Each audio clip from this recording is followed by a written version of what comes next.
이번 주 정말 간담이 서늘한 일이 있었죠. 바로 윤석열 대통령의 계엄 선포입니다. 오늘은 특별히 전 외교부 장관이셨던 강경화님과 CNN이 함께한 인터뷰를 통해 이 사태에 대한 생각을 들어보시겠습니다. 여러분 함께 확인해 보시죠. Welcome to the program, Foreign Minister. I just want to get your immediate reaction, both politically and perhaps even emotionally, since you're far away from your country.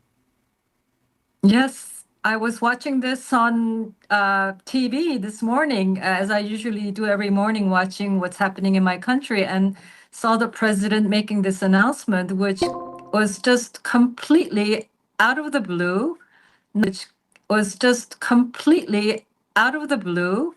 Nothing in the circumstances around the country warranted this. So it was shocking, to put it mildly, but then was relieved to see the National Assembly acting very quickly to pass a resolution overturning Do you this. expect And the so- military to obey the parliament or to obey the person of the president?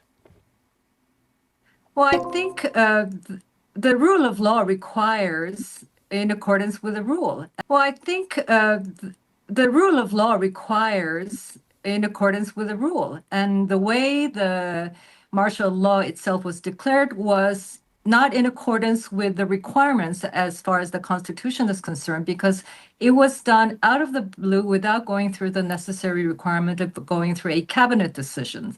So it doesn't seem any of the ministers were aware that this was going to happen, aside from the defense minister, obviously.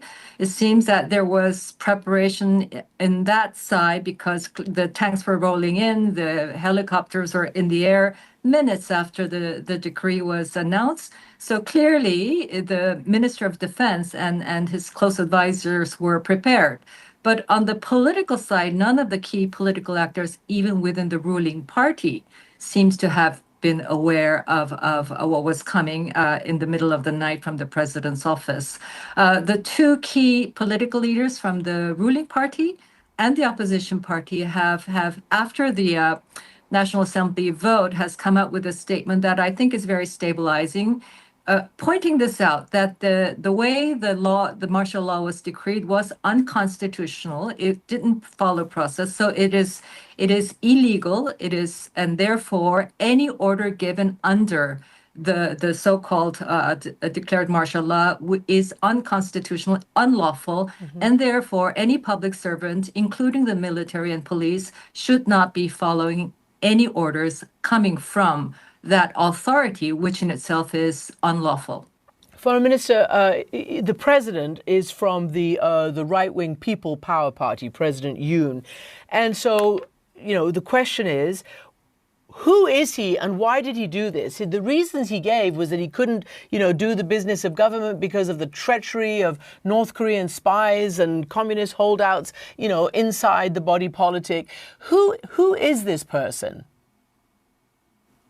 I think, well, there are key advisors, key ministers who are staunch anti-communist ideologues, I would even call it. And so the way his view has been shaped has been very much influenced by these hardline conservatives, anti-communist.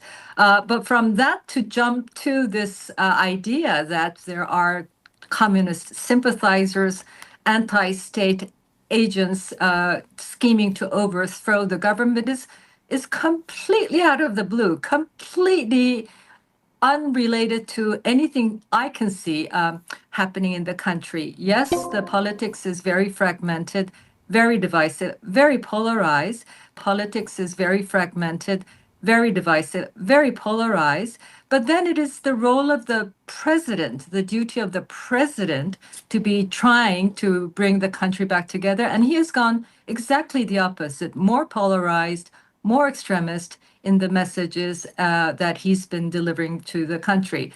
And this is aside from all the wrongdoings that are being put to before him and his and the first lady, and I think that probably was also a big part of the political pressure that he was feeling that then led to him deciding to go this way. You know, you said it was unconstitutional. Is there any way the president can come back and do it in the constitutional manner, or is this president potentially finished? I think this move has only further undermined his authority. I don't see how he can find his way out of it. And I think the only thing that remains for him to do, the minimum thing and the final thing he must do, is to accept the decision of the National Assembly and call this off. And that would also require the procedures of going through the cabinet meeting and then posting this publicly. What incredible chaos. As you said, the first time since 1980 that martial law was declared in your country. Foreign Minister Exactly.